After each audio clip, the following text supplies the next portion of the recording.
जी मैं सजाद हुसैन शाह आपको अपने चैनल दुबई ड्राइवर 512 में खुशामदीद कहता हूँ। सत बिस्मिल्लाह जी आए नो जितने भी साढ़े पाकिस्तानी पंजाबी वीर ने और सत श्री अकाल सारे इंडिया ते पंजाब के मित्र सरदार जेडे साढ़े चैनल को देखते हैं और खुशामदीद दुनिया भर के नाजरीन से जो हमारी वीडियो को देखते हैं। जैसे कि आपके इल्म है हमारे चैनल का मकसद आप लोगों को दुबई ड्राइवर की मालूमात, किन मसाइल, किन हालात, किन अखराजात में से गुजर कर वो लाइसेंस लेता है और फिर वो ड्यूटी कैसे करता है और कितना कुछ कमाता है, किस लाइन पर चलता है, ये आप लोगों तक मालूमात पहुंचाने का हमारा मकसद ये होता है कि अगर हम इन सब की मालूमात इकट्ठी करें तो हम आपको बता सकते हैं, लेकिन इंडिविजुअल बताने का मकसद ये होता है कि आपको अंदाज़ा हो सके कि हर बंदे ने अलहदा उसको माहौल मिला होता है, उसके अलहदा अखराजात होते हैं, अलहदा वो स्कूलों में से गुजर के आया होता है। तो आप लोगों तक सिर्फ हक और सच के साथ तजर्बे के साथ बताने का मकसद हमारे इस चैनल का मकसद है।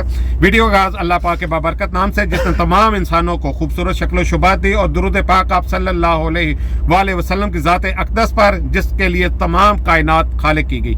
आज हमारे बहुत ही प्यारे पंजाबी वीर हैं, इंडिया से बिलोंग करते हैं, पंजाब के सिख कम्यूनिटी से इनका तल्लक है।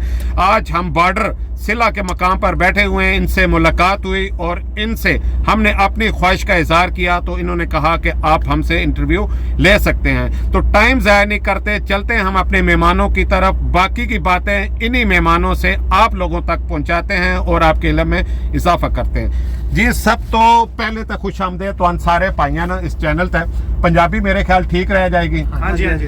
अच्छा वेलकम जनाब, सत श्री अकाल तो सारे। ਤੁਸੀਂ ਸਾਰਿਆਂ ਨਾਲ ਪਹਿਲਾਂ ਆਪਣਾ ਨਾਮ ਤੁਸੀਂ ਦੱਸ ਦਿਓ ਬਈ ਤੁਸੀਂ ਤੁਹਾਡਾ ਨਾਮ ਕੀ ਹੈ ਔਰ ਕਿਹੜਾ ਇਲਾਕਾ ਹੈ ਤੁਹਾਡਾ? ਹਾਂਜੀ ਮੇਰਾ ਨਾਮ ਗੁਰਕੀਰਤ ਸਿੰਘ ਆ, ਜ਼ਿਲ੍ਹਾ ਤਰਨਤਾਰਨ। ਠੀਕ ਹੈ। ਹਾਂਜੀ। ਔਰ ਤੁਹਾਡਾ ਨਾਮ? ਮੇਰਾ ਨਾਮ ਗੁਰਸੇਵਕ ਸਿੰਘ ਹੈ ਜੀ। ਠੀਕ ਹੈ। ਜ਼ਿਲ੍ਹਾ ਤਰਨਤਾਰਨ ਪੰਜਾਬ। ਪੰਜਾਬ ਤੇ। ਮੇਰਾ ਨਾਮ ਜਤਿੰਦਰ ਸਿੰਘ ਆ, ਜ਼ਿਲ੍ਹਾ ਗੁਰਦਾਸਪੁਰ। ਗੁਰਦਾਸਪੁਰ। ਅੱਛਾ ਗੁਰਦਾਸਪੁਰ ਦਾ ਨਾਜ਼ਰੀਨ ਸਾਨੂੰ ਥੋੜਾ ਜਿਹਾ ਜ਼ਿਆਦਾ ਪਿਆਰ ਹੈ। ਗੁਰਦਾਸਮਾਨ ਦਾ ਏਰੀਆ ਤਾਂ ਨਹੀਂ ਹੈ? ਨਹੀਂ ਨਹੀਂ ਗੁਰਦਾਸਪੁਰ। ਅੱਛਾ ਚਲੋ ਉਹਨਾਂ ਤੇ ਉਹਦੇ ਨਾਲ ਵੀ ਥੋੜਾ ਜਿਹਾ ਸਾਡੀ ਜ਼ਿਆਦਾ ਕੀਤਾ ਤੇ। ਅੱਛਾ ਹੁਣ ਤੁਸੀਂ ਇਹ ਦੱਸ ਸਕਦੇ ਹੋ ਬਈ ਤੁਸੀਂ ਦੁਬਈ ਕਦੋਂ ਆਏ ਹੋ? ਹਾਂਜੀ ਮੈਂ ਯਾਰ 2023 ਵਿੱਚ ਆਇਆ 6 ਮਹੀਨੇ ਚ। ਠੀਕ ਹੈ। ਔਰ ਤੁਸੀਂ ਕਿਸ ਤਰ੍ਹਾਂ ਆਏ ਹੋ, ਮਤਲਬ ਇੱਕ ਟਰਾਂਸਪੋਰਟ ਤੇ ਵੀਜ਼ੇ ਤੇ ਆਏ ਹੋ ਕਿ ਉੱਥੋਂ ਹੀ ਠੇਕਾ ਤੁਸੀਂ ਮੁਕਾ ਲਿਆ ਕਿ ਟੋਟਲ ਦੇ ਕੇ ਇੰਡੀਆ ਤੇ ਇਤਨੇ ਪੈਸੇ ਤੇ ਸਾਰਾ ਕੁਝ ਵਿੱਚ ਹੋ ਜਾਏਗਾ? ਹਾਂਜੀ ਮੈਂ ਟਰਾਂਸਪੋਰਟ ਨਾਲ ਠੇਕਾ ਹੀ ਕੀਤਾ ਸੀ। ਠੇਕਾ ਕੀਤਾ। ਔਰ ਇੰਡੀਆ ਤੇ ਕਿੰਨੇ ਪੈਸੇ ਤੁਹਾਡਾ ਠੇਕਾ ਹੋਇਆ? ਇੰਡੀਆ ਦੇ 7 ਲੱਖ ਚ ਠੇਕਾ ਹੈ। 7 ਲੱਖ ਤਕਰੀਬਨ ਇੱਥੋਂ ਤਾਂ 35,000 ਬਣ ਜਾਂਦਾ ਹੈ। ਅੱਛਾ ਉਹਨੇ ਹੀ ਵੀਜ਼ਾ ਦਿੱਤਾ, ਉਹਨੇ ਹੀ ਜਨਾਬ ਤੁਹਾਨੂੰ ਅਕਾਮੋਡੇਸ਼ਨ ਦਿੱਤੀ, ਉਹਨੇ ਤੁਹਾਨੂੰ ਰਹਿਸ਼ ਦਿੱਤੀ ਔਰ ਸਾਰਾ ਕੁਝ ਉਹਨਾਂ ਦਿੱਤਾ। ਔਰ ਕਿਸ ਟਰਾਈ ਤੁਸੀਂ ਲਾਇਸੈਂਸ ਲੈ ਲਿਆ? ਹਾਂਜੀ ਮੈਂ ਫਸਟ ਟਰਾਈ ਦੇ ਰਿਹਾ ਸੀ। ਪਹਿਲੀ ਟਰਾਈ ਲੈ ਲਿਆ। ਪਹਿਲਾਂ ਕਿਧਰੇ ਗੱਡੀ ਚਲਾਈ ਵੀ ਸੀ? ਹਾਂਜੀ ਪਿੰਡ ਚਲਾਉਂਦੇ ਰਹੇ। ਪਿੰਡ ਚਲਾਉਂਦੇ ਰਹੇ। ਅੱਛਾ ਨਾਜ਼ਰੀਨ ਜਿਸ ਤਰ੍ਹਾਂ ਦੇਖਿਆ ਕਿ ਇਹ ਟੋਟਲ ਲਮਸਮ ਠੇਕੇ ਵਿੱਚ ਆਏ, ਇਹਨਾਂ ਸਕੂਲ ਨਾਲ ਠੇਕਾ ਨਹੀਂ ਕੀਤਾ, ਇਹਨਾਂ ਟਰਾਂਸਪੋਰਟ ਨਾਲ ਠੇਕਾ ਕੀਤਾ, ਟੋਟਲ ਪੈਸੇ ਦੇ ਕੇ ਉਹ ਇੱਥੇ ਪਹੁੰਚੇ। ਅੱਛਾ ਤੁਹਾਡਾ ਤੁਸੀਂ ਦੱਸ ਦਿਓ ਤੁਸੀਂ ਕਦੋਂ ਆਏ ਹੋ ਤੇ ਤੁਹਾਡਾ ਕੀ ਹਿਸਾਬ ਹੈ? ਮੈਂ 2021 ਚ ਆਇਆ ਜੀ। ਠੀਕ ਹੋ ਗਿਆ। 2021 ਤੁਸੀਂ ਵੀ ਇसी ਤਰ੍ਹਾਂ ਆਏ ਹੋ ਠੇਕੇ 'ਚ? ਸੇਮ ਟਰਾਂਸਪੋਰਟ ਹੈ ਸਾਡੀ। ਅੱਛਾ ਠੀਕ ਹੈ। ਸੇਮ ਮਤਲਬ ਕਿ ਜਿਵੇਂ ਠੇਕਾ ਕਰਕੇ ਆ। ਠੇਕਾ ਕਰ 7 ਲੱਖ ਵਿੱਚ ਹੀ ਤੁਸੀਂ ਵੀ ਆਏ ਹੋ। ਔਰ ਤੁਸੀਂ ਕਿਸ ਟਰਾਈ 'ਚ ਲਾਇਸੈਂਸ ਲੈ ਲਿਆ? ਮੈਂ ਤੀਸਰੀ ਟਰਾਈ ਲਿਆ। ਤੀਸਰੀ ਟਰਾਈ 'ਚ ਅੱਛਾ ਲਾਇਸੈਂਸ ਲੈ ਲਿਆ, ਮਾਸ਼ਾਅੱਲਾ ਮਾਸ਼ਾਅੱਲਾ। ਅੱਛਾ ਤੁਸੀਂ ਥੋੜਾ ਜਿਹਾ ਮਤਲਬ ਦੱਸ ਦਿਓ ਵੀ ਤੁਸੀਂ ਵੀ ਠੇਕੇ 'ਚ ਆਏ ਹੋ ਕਿ ਰੈਗੂਲਰ ਆਏ ਹੋ? ਨਹੀਂ ਅਸੀਂ ਵੀ ਠੇਕੇ 'ਚ ਆਏ ਜੀ। ਠੇਕੇ 'ਚ ਆਏ। ਹਾਂਜੀ। अच्छा नाजरीन एक चीज़ मैं अक्सर कहना वा कि ज़्यादातर जेड़े खास तौर पे इंडियन और सिख कम्यूनिटी नाल तलक रखते हैं, तकरीबन 50% लोग जेड़े ना ये ठेके विच आंदे हैं और पाकिस्तानी जितने ना लोग नो वो ज़्यादातर अपने किसी लिंक के थ्रू वीज़ा कढ़वा के रेगूलर क्लास लैके खर्चा उन्होंने तो भी इतना हो जाता है, लेकिन उन्होंने लगता इस तरह के खर्चा कम होएगा।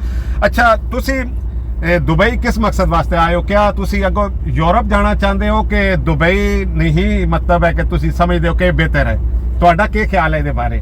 ਹਾਂਜੀ ਆਪਾਂ ਲੈ ਕੇ ਐਕਸਪੀਰੀਅੰਸ ਇਥੋਂ ਦੁਬਈ ਦਾ ਤੇ ਫਿਰ ਆਪਾਂ ਕੈਨੇਡਾ ਵਗੈਰਾ ਯੂਰਪ ਵਗੈਰਾ ਮੂਵ ਕਰਨ ਦਾ ਇਰਾਦਾ ਹੈ? ਹਾਂਜੀ ਗਾ ਮੂਵ ਕਰਨਾ ਜੀ। ਅੱਛਾ ਇਹ ਕਿਸੇ ਨੇ ਤੁਹਾਨੂੰ ਪਹਿਲਾਂ ਦੱਸਿਆ ਸੀ ਕਿ ਇਹ ਇੱਥੇ ਆ ਜਾਓ, ਇੱਥੇ ਆ ਕੇ ਲਾਇਸੈਂਸ ਲੈ ਕੇ ਐਕਸਪੀਰੀਅੰਸ ਬਣਾ ਕੇ ਫਿਰ ਕੈਨੇਡਾ ਆਸਾਨੀ ਰਹਿੰਦੀ ਹੈ? ਕਿਆ ਇੰਡੀਆ ਵਿੱਚੋਂ ਡਾਇਰੈਕਟ ਤੁਸੀਂ ਨਹੀਂ ਜਾ ਸਕਦੇ ਹੋ? ਨਹੀਂ ਉਹ ਆਸਾਨੀ ਰਹਿੰਦੀ ਇਧਰ ਐਕਸਪੀਰੀਅੰਸ ਲੈ ਕੇ। ਐਕਸਪੀਰੀਅੰਸ ਮਤਲਬ ਟਰਾਲੇ ਤਾਂ ਤੁਹਾਡਾ ਹਾਂਜੀ ਟਰਾਲੇ ਦਾ ਐਕਸਪੀਰੀਅੰਸ ਲੈ ਕੇ ਜੀ। ਮਤਲਬ ਠੰਡੇ ਮੁਲਕਾਂ ਜਾਣਾ ਚਾਹੁੰਦੇ ਹੋ? ਪਹਿਲਾਂ ਗਰਮੀ ਦਾ ਥੋੜਾ ਜਿਹਾ ਮਜ਼ਾ ਲੈ ਕੇ ਫਿਰ ਠੰਡੇ ਏਰੀਆ 'ਚ। ਪਹਿਲਾਂ ਗਰਮੀ ਤਾਂ ਤੁਸੀਂ ਵੀ ਤੁਹਾਡੇ ਵੀ ਇਹੀ ਇਰਾਦੇ ਨੇ? ਹਾਂਜੀ ਸੇਮ। ਇਹ ਕਿਉਂ ਇਸ ਤਰ੍ਹਾਂ ਗੱਲ ਹੈ ਕਿ ਤੁਹਾਡੇ ਸਾਰੇ ਜਿਹੜੇ ਨਾ ਉਹ ਕੈਨੇਡਾ ਨੂੰ ਪਹਿਲਾਂ ਹੀ ਪੰਜਾਬ ਤੋਂ ਹੀ ਬਿਠਾ ਕੇ ਲੈ ਕੇ ਆਉਂਦੇ ਨੇ, ਪਰ ਜਾਣਾ ਤੇ ਕੈਨੇਡਾ ਹੀ ਜਾਣਾ ਹੈ? ਥੋੜਾ ਜਿਹਾ ਆਸਾਨ ਹੋ ਜਾਂਦਾ ਨਾ ਇੱਥੋਂ। ਆਸਾਨ ਹੋ ਜਾਂਦਾ ਹੈ। ਤੋਂ ਜੇ ਸਟੱਡੀ ਬੇਸ ਤੇ ਜਾਈਏ ਤੇ ਤੁਹਾਨੂੰ ਖਰਚਾ ਵੀ ਜ਼ਿਆਦਾ ਆ ਜਾਂਦਾ। ਠੀਕ ਹੈ। ਪਹਿਲਾਂ ਵੀ ਟਰਾਈ ਕੀਤਾ ਸਟੱਡੀ ਬੇਸ ਤੇ ਪਰ ਨਹੀਂ ਆਇਆ ਸੈੱਟ ਕੰਮ, ਰਿਜੈਕਸ਼ਨ ਆ ਗਈ। अच्छा वैसे गोरियां पसंद है कि ना, मतलब है कि अरबी बोलन तो मुश्किल लगती है ਤੁਹਾਨੂੰ? ਮੁਸ਼ਕਲ ਹੀ ਬਸ ਕੀੜਾ ਹੀ ਆ ਕੇ ਕੈਨੇਡਾ ਅੱਛਾ ਇਹ ਹਿਸਾਬ ਉਹ ਹੀ ਆ ਜਾਂਦਾ ਹੈ ਕਿ ਜਿਹੜਾ ਸ਼ਾਦੀ ਕਰਕੇ ਲੱਡੂ ਖਾਂਦਾ ਉਹ ਵੀ ਪਛਤਾਉਂਦਾ ਹੈ ਤੇ ਜਿਹੜਾ ਨਹੀਂ ਖਾਂਦਾ ਉਹ ਵੀ ਪਛਤਾਉਂਦਾ ਹੈ। ਅੱਛਾ ਇਹ ਤਜਰਬੇ ਤੋਂ ਥੋੜਾ ਜਿਹਾ ਦੱਸ ਦਿਓ ਬਈ ਦੁਬਈ ਨੂੰ ਤੁਸੀਂ ਕਿਸ ਤਰੀਕੇ ਨਾਲ ਮਤਲਬ ਹੈ ਕਿ ਮੁਲਕ ਪਾਉਂਦੇ ਹੋ, ਕਾਨੂੰਨ ਇਹਨਾਂ ਦਾ ਕੀ ਸਮਝਦੇ ਹੋ ਕਿ ਸਖਤ ਕਾਨੂੰਨ ਹੈ ਡਰਾਈਵਿੰਗ ਦੇ ਹਿਸਾਬ ਨਾਲ? ਜ਼ਾਹਿਰ ਹੈ ਤੁਸੀਂ ਆਪਣੇ ਇੰਡੀਆ ਪੰਜਾਬ ਵਿੱਚ ਦੇਖਦੇ ਹੋ ਤੇ ਤਾਕਤ ਲੱਗਦੀ ਹੈ ਜਾਂ ਪੈਸਾ ਲੱਗਦਾ ਦੇ ਦਵਾ ਕੇ ਜਾਨ ਛੋੜ? ਨਹੀਂ ਨਹੀਂ ਇੱਥੇ ਜਿਹੜੇ ਰੂਲ ਆ ਨਾ ਬਹੁਤ ਵਧੀਆ ਵਾ ਡਰਾਈਵਿੰਗ ਵਾਸਤੇ, ਵਧੀਆ ਔਰ ਸਖਤ ਨੂੰ। ਸਖਤ ਕਿਉਂਕਿ ਜੇ ਉਹ ਸਖਤ ਨਾ ਹੋਣ ਤੇ ਲੋਕੀ ਘੱਟ ਨਾ ਕਰਨੇ। ਜੇ ਉਹ ਫਾਈਨ ਦਿੰਦੇ ਆ ਆਪਣੀ ਸੇਫਟੀ ਵਾਸਤੇ ਦਿੰਦੇ ਆ, ਆਪਣੇ ਭਲੇ ਵਾਸਤੇ ਹੀ ਆ। ਲੇਕਿਨ ਤੁਹਾਨੂੰ ਪਤਾ ਹੈ ਕਿ ਇਧਰ ਫਾਈਨ ਬਹੁਤ ਜ਼ਿਆਦਾ, ਫਾਈਨ ਬਹੁਤ ਜ਼ਿਆਦਾ। ਜੇ ਆਪਾਂ ਗਲਤੀ ਕਰਦੇ ਫੇਰ ਹੀ ਫਾਈਨ ਆ ਨਾ, ਫਾਈਨ ਆਂਦਾ। ਮਤਲਬ ਯੈਲੋ ਲਾਈਨ ਤੋਂ ਵੀ ਤੁਸੀਂ ਡਿੰਗਾ ਨਹੀਂ ਹੋ ਸਕਦੇ। ਯੈਲੋ ਲਾਈਨ ਨੂੰ ਵੀ ਟੱਚ ਕੀਤਾ ਮਾੜਾ ਟਰਾਲਾ ਦਾ ਟਾਇਰ ਗੱਡੀ ਦਾ ਟਾਇਰ ਟੱਚ ਹੋ ਗਿਆ ਤਾਂ ਵੀ ਫਾਈਨ, ਔਰ 81 ਦੀ ਸਪੀਡ ਹੋ ਜਾਵੇ ਤਾਂ ਵੀ ਫਾਈਨ ਆਂਦਾ। ਬੰਦਾ ਪਛਤਾਉਂਦਾ ਰਹਿੰਦਾ ਨਾ ਫਿਰ। 80 ਹੋ ਗਈ ਤੇ ਨਾਲ ਹੀ ਕੈਮਰਾ ਵੱਜ ਜਾਣਾ। ਕੈਮਰਾ ਵੱਜ ਜਾਣਾ, ਔਰ ਕੈਮਰਾ ਜਦੋਂ ਵੱਜ ਗਿਆ ਨਾ ਕਿਸੇ ਨਾਲ ਰੋਲਾ ਨਾ ਕਸੋਲਾ, ਸਿੱਧਾ ਅਰਬਾਬ ਕੋਲ ਫਾਈਨ ਤੁਹਾਡਾ ਪਹੁੰਚ ਜਾਏਗਾ ਔਰ ਉਹ ਸੈਲਰੀ ਵਿੱਚੋਂ ਨਿਕਲ ਜਾਏਗਾ। ਬਸ ਉਹਨੇ ਤਨਖਾਹ ਚੋਂ ਕੱਟ ਲੈਣੀ, ਕੋਈ ਹੈਗਾ ਨਹੀਂ ਹੈ ਕਿ ਨਹੀਂ। ਅੱਛਾ ਤੇ ਸੈਲਰੀ ਤੁਸੀਂ ਤਕਰੀਬਨ ਅੰਦਾਜ਼ਨ ਕਿੰਨੀ ਬਣਾ ਲੈਂਦੇ ਹੋ? ਸੈਲਰੀ ਹੁਣ ਤਾਂ ਪਤਾ ਹੀ ਬਾਰਡਰ ਤੇ ਜਿਵੇਂ ਰਸ਼ ਰੂਸ਼ ਆ। ਅੱਛਾ ਬਾਰਡਰ ਲਾਈਨ ਤੇ ਤੁਸੀਂ ਸਾਰੇ ਚੱਲਦੇ ਹੋ ਤੇ ਕੀ ਸਮਝਦੇ ਹੋ ਬਾਰਡਰ ਲਾਈਨ ਮੁਸ਼ਕਲ ਹੈ ਕਿ ਲੋਕਲ ਲਾਈਨ ਮੁਸ਼ਕਲ ਹੈ? ਇਹ ਤੇ ਆਪਣੇ ਤੇ ਹੀ ਆ, ਜਿਵੇਂ ਜਿਹੜੇ ਬਾਰਡਰ ਨੂੰ ਚੱਲਦੇ ਉਹ ਬਾਰਡਰ ਨੂੰ ਚੱਲ ਕੇ ਖੁਸ਼ ਆ, ਭਾਵੇਂ ਰਸ਼ ਪੈਂਦਾ ਤੇ ਭਾਵੇਂ ਜਿੱਦਾਂ ਮਰਜ਼ੀ ਬਾਰਡਰ ਨੂੰ ਚੱਲ ਕੇ ਬੰਦਾ। ਜਿਹੜਾ ਲੋਕਲ ਚੱਲਦਾ ਉਹ ਲੋਕਲ 'ਚ ਖੁਸ਼ ਆ। ਲੋਕਲ ਆਪਣੇ ਤੇ ਹੀ ਆ ਜਿਹੜਾ ਤਕਰੀਬਨ 3000 4000 ਤੱਕ ਸੈਲਰੀ ਬਣ ਜਾਂਦੀ ਹੈ। 4000 ਤੋਂ ਪਲੱਸ ਵੀ ਹੋ ਜਾਂਦੀ ਸੈਲਰੀ। ਠੀਕ ਹੈ ਤੇ ਇਹ ਤਕਰੀਬਨ ਅਗਰ 4 ਤੋਂ ਪਲੱਸ ਵੀ ਹੋ ਜਾਂਦੀ ਹੈ ਤਾਂ ਤੁਸੀਂ ਅੱਛਾ ਖਾਸਾ ਆਪਣੇ ਘਰ ਵਾਲਿਆਂ ਨੂੰ ਭੇਜ ਸਕਦੇ ਹੋ। ਹਾਂਜੀ ਬਹੁਤ। ਤੇ ਸ਼ਾਦੀ ਸਾਰਿਆਂ ਕੀਤੀ ਵੀ ਹੈ? ਨਹੀਂ ਮਤਲਬ ਲਾਇਸੈਂਸ ਲੈ ਕੇ ਜਾਂ ਕੈਨੇਡਾ ਜਾ ਕੇ ਸ਼ਾਦੀ ਕਰਨੀ? ਆ ਵੀਰ ਨੇ ਕੀਤੀ ਹੈ। ਅੱਛਾ ਮਾਸ਼ਾਅੱਲਾ ਤੁਹਾਡੇ ਬੱਚੇ ਵੀ ਹੋਣਗੇ ਤੇ ਜ਼ਾਹਿਰ ਹੈ ਤੁਹਾਡੇ ਖਰਾਜਾਤ ਵੀ ਜ਼ਿਆਦਾ ਹੋਣਗੇ। ਹਾਂਜੀ ਪਿੱਛੇ ਭੇਜਣਾ ਵੀ ਜ਼ਿਆਦਾ ਹੁੰਦਾ ਹੈ। ਤੁਹਾਡਾ ਵੀ ਇਰਾਦਾ ਕੈਨੇਡਾ ਜਾਣ ਦਾ? ਨਹੀਂ ਕੈਨੇਡਾ ਦਾ ਨਹੀਂ ਜੀ ਰੱਖਦਾ, ਦੁਬਈ ਹੈ। ਹਾਂਜੀ ਫੈਮਿਲੀ ਤੋਂ ਬਗੈਰ ਕੈਨੇਡਾ ਔਖਾ ਜੇਗਾ। ਔਖਾ ਹੈ। ਹਾਂਜੀ। ਅੱਛਾ ਤਾਂ ਕੀ ਖਿਆਲ ਨੇ ਅਗਰ ਕੈਨੇਡਾ ਜਾਣ ਦੀ ਬਜਾਏ ਇੱਥੇ ਗੱਡੀ ਲੈ ਲਿੱਤੀ ਜਾਵੇ ਤਾਂ ਇਹਦੇ ਬਾਰੇ ਤੁਹਾਡਾ ਕੀ ਖਿਆਲ ਹੈ? ਹਾਂਜੀ ਬਹੁਤ ਵਧੀਆ ਗੱਲ ਜੀ। ਮਤਲਬ ਹੈ ਤੁਸੀਂ ਆਸਾਨੀ ਨਾਲ 8-10 ਹਜ਼ਾਰ ਦਿਰਹਮ ਕਮਾ ਸਕਦੇ ਹੋ? ਹਾਂ ਜੀ ਆਪਣੀ ਗੱਡੀ ਹੋਏ ਤੇ ਕਮਾਏ ਜਾਂਦੇ ਆ, ਖਰਚਾ ਪਾਣੀ ਕੱਢ ਕੇ 8-10,000। ਅੱਛਾ ਕਈ ਮੇਰੇ ਇੰਟਰਵਿਊ ਵਿੱਚ ਬਣਿਆ ਕਿ ਅਸੀਂ ਕੈਨੇਡਾ ਨਹੀਂ ਜਾਣਾ ਚਾਹੁੰਦੇ, ਸਾਡਾ ਇੱਧਰ ਹੀ ਕੈਨੇਡਾ ਬਣਿਆ ਹੋਇਆ ਆਪਣੀ ਗੱਡੀ ਲੈ ਕੇ। ਜਿਨ੍ਹਾਂ ਦੀ ਗੱਡੀ ਦਾ ਆਪਣੀ ਕੰਮ ਸੈੱਟ ਆ ਨਾ ਉਹਦਾ ਇੱਥੇ ਵੀ ਸਹੀ ਹੈ। ਅੱਛਾ ਔਰ ਜਿਹੜੇ ਲੋਕ ਖਾਸ ਤੌਰ ਤੇ ਸਾਡੇ ਇੰਡੀਆ ਵਿੱਚ ਜਾਂ ਸਾਡੇ ਪੰਜਾਬ ਵਿੱਚ ਬੈਠੇ ਨੇ ਔਰ ਉਹ ਦੁਬਈ ਆਣਾ ਚਾਹੁੰਦੇ, ਥੋੜਾ ਜਿਹਾ ਦੁਬਈ ਦਾ ਐਕਸਪੀਰੀਅੰਸ ਦੱਸ ਦਿਓ ਕਿ ਉਹਨਾਂ ਵਾਸਤੇ ਬਿਹਤਰ ਹੈ ਪੈਸੇ ਲੈ ਕੇ ਆਣ ਜਾਂ ਪੈਸੇ ਤੇ ਬਗੈਰ ਵੀ ਆ ਸਕਦੇ ਨੇ, ਲੇਬਰ ਤੇ ਆਣ ਤਾਂ ਕੀ ਖਿਆਲ ਹੈ? ਕਈ ਲੋਕਾਂ ਕੋਲ ਪੈਸਾ ਨਹੀਂ ਹੁੰਦਾ, ਉਹ ਲਾਇਸੈਂਸ ਲੈਣਾ ਚਾਹੁੰਦੇ, ਉਹਨਾਂ ਦੀ ਖੁਆਇਸ਼ਾਤ ਹੁੰਦੀਆਂ ਕਿ ਅਸੀਂ ਟ੍ਰੇਲਰ ਡਰਾਈਵਰ ਬਣਨਾ ਹੈ ਲੇਕਿਨ ਪੈਸਾ ਨਹੀਂ। ਜਿਸ ਤਰ੍ਹਾਂ ਤੁਸੀਂ ਡਾਇਰੈਕਟ ਦੇ ਕੇ ਤਾਂ ਆ ਗਏ ਹੋ, ਉਹ ਕੀ ਖਿਆਲ ਹੈ ਲੇਬਰ ਵਿੱਚ ਆ ਜਾਣ? ਹਾਂਜੀ ਉਹ ਇਹ ਹੈ ਕਿ ਲੇਬਰ ਵਿੱਚ ਆ ਕੇ ਜਿਵੇਂ ਲਾਇਸੈਂਸ ਕਈ ਬਣਾ ਲੈਂਦੇ ਆ, ਥੋੜਾ ਜਿਹਾ ਗੱਡੀ ਦਾ ਮੁਸ਼ਕਲ ਹੋ ਜਾਂਦਾ ਲੇਕਿਨ ਉਹਦੇ ਵਿੱਚ ਥੋੜਾ ਜਿਹਾ ਉਹਨਾਂ ਨੂੰ ਟਾਈਮ ਜ਼ਿਆਦਾ ਲੱਗਦਾ। ਟਾਈਮ ਕਿਉਂਕਿ 2 ਸਾਲ ਜਿਹੜੇ ਕੰਮ ਚਾਹਣਗੇ ਉਹ ਹੁਣ 2 ਸਾਲ ਪਹਿਲਾਂ ਉਹਨੂੰ ਕੈਨਸਲ ਨਹੀਂ ਕਰ ਸਕਦੇ। ਕੈਨਸਲ ਨਹੀਂ ਕਰ ਸਕਦੇ। ਲੇਬਰ ਲਾਇਸੈਂਸ ਭਾਵੇਂ ਪਹਿਲਾਂ ਲੈ ਲੈਣਗੇ, 10 ਵਾਰ ਕੰਮ ਕਰਦੇ ਨਾਲ ਲਾਇਸੈਂਸ ਲੈ ਲੈਣਗੇ। 2 ਸਾਲ ਤੋਂ ਬਾਅਦ ਜਦੋਂ ਕੈਨਸਲ ਹੋਣਗੇ ਗਾਂ ਵੀ ਜਾ ਕੇ ਟਰਾਂਸਪੋਰਟ ਨਾਲ ਮੰਨ ਲਓ ਗੱਲ ਕਰਕੇ ਕਿ ਸਾਡਾ ਲਾਇਸੈਂਸ ਹੈਗਾ ਵਾ ਇਹ ਗੱਡੀ ਮੈਂ ਫਿਰ ਦੁਬਾਰਾ ਵੀਜ਼ਾ ਲੈਣਗੇ ਟਰਾਂਸਪੋਰਟ ਦਾ।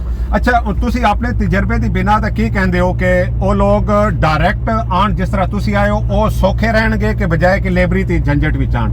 ਇਹ ਤੁਹਾਡਾ ਐਕਸਪੀਰੀਅੰਸ ਕੀ ਕਹਿੰਦਾ? ਇਹੋ ਇਹ ਤੇ ਫੈਮਿਲੀ ਦੇ ਮਤਲਬ ਪੈਸੇ ਤੇ ਡਿਪੈਂਡ ਕਰਦਾ, ਲੇਕਿਨ ਤੁਹਾਡਾ ਮਤਲਬ ਆਈਡੀਆ ਕੀ ਕਹਿੰਦਾ ਕਿ ਅਗਰ ਕਿਸੇ ਕੋ ਪੈਸੇ ਹੋਣ ਤਾਂ ਬਿਹਤਰ ਹੈ ਕਿ ਠੇਕੇ ਵਿੱਚ ਆ ਜਾਵੇ? ਠੇਕੇ ਵਿੱਚ ਜਾਏ ਸਿੱਧਾ ਗੱਡੀ ਦਾ ਲਾਇਸੈਂਸ ਹੀ ਬਣਾਵੇ ਆਣਗੇ ਕਿਉਂਕਿ ਗੱਡੀ ਵੀ ਲਾਇਸੈਂਸ ਬਣਨ ਨਾਲ ਹੀ ਗੱਡੀ ਮਿਲ ਜਾਂਦੀ ਹੈ। ਠੀਕ ਹੈ। ਮਤਲਬ ਜੀ ਜੇ ਆਪਾਂ ਮੰਨ ਲਓ ਪੈਸੇ ਲਾ ਕੇ ਲਾਇਸੈਂਸ ਸਿੱਧਾ ਬਣਾਉਂਦੇ ਵੀ ਆ ਨਾ, ਇਹ ਆ ਕਿ ਥੋੜਾ ਜਿਹਾ ਜਿਵੇਂ ਪੈਸੇ ਚੰਗੇ ਬਣਨ ਲੱਗ ਪੈਂਦੇ ਆ, ਚੰਗੇ ਬਣੇ ਮਤਲਬ ਹੈ ਰਿਕਵਰੀ ਤੁਹਾਡੀ ਜਲਦੀ ਹੋਣ ਲੱਗ ਜਾਂਦੀ ਹੈ। ਅਗਰ ਤੁਸੀਂ 7-8 ਲੱਖ ਰੁਪਇਆ ਲਾਇਆ ਤਾਂ ਤੁਸੀਂ ਜਲਦੀ 6 ਮਹੀਨੇ ਸਾਲ ਵਿੱਚ ਕਮਾ ਕੇ ਰਿਟਰਨ ਕਰ ਸਕਦੇ ਹੋ।